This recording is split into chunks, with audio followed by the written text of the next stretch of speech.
қатарынан жарылыс болды.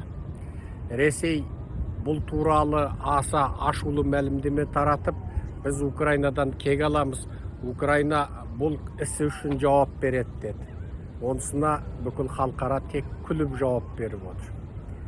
Екіншісі, естеріңізге сала кетейік, кезінде ойбай бөлінеміз деп Донецк халық республикасы, Луганск халық республикасы, ДНР, ЛНР дегенді құрып алған сүмелек орыстар бар еді ғой. Сол аталмыш Донецк халық республикасының ішкі істер министрлігінің ғимаратына Хаймарс келіп түскен. Яғни украиндар Американың қаруыменен орыстың өлшектеуші күштерінің апаны ордасы болған жерге от жағып жіберді. Бұл екі оқиға. Қатарынан айтсақ, үш оқиға. Бұл Украинаның соңғы осы 1-2 күн ішіндегі жеткен жақсы жетістігі. Әсіресе бұл оқиғалар. Сұмдық бәленбай мың километр жерді алды. Түгенбай жерді тартып алыпты. Түгенбай 100 мың әскерді өлтіріпті дейтін хабардан көрі.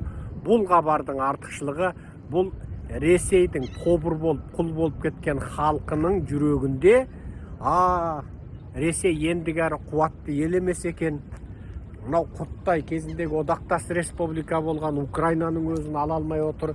Демек біз ендігәрі сол өзіміздің анау түкірігіне шашалған, аузынан көбік аққан тілшілеріміз, анау әсіре ресейшіл, орысшыл, шовинистшіл, жаңағы әсіре ұлтшылдықтың, рашизмнің, шовинизмнің айықпас дертімен ауырғандар айтқандай, біз өте құдіретті емес екенбіз дегенге жай орыстың кәдімгі алқашының да ақылы жететіндей болды. Украинаның бұл шабуылдары, былай қарасаң, қазір Ресейдің өзі тұрған жерге шабуыл жасап жатыр. Бұның мәні мен мағынасы өте зор. Бұл әскерилердің, яғни жасақтардың жүрегін шайлап тұру. Халықтың Путинге деген шексіз табынуын жою, Ресей халқының ішінде соғысқа деген наразылықты ояту, мүмкін Ресей оппозициясына күш беру, қуат беру. Бұның қысқасы мәні мен мағынасы өте зор.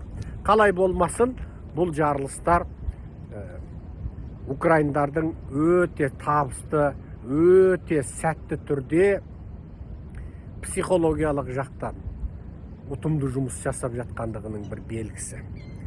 Енді Қытай туралы айтайық.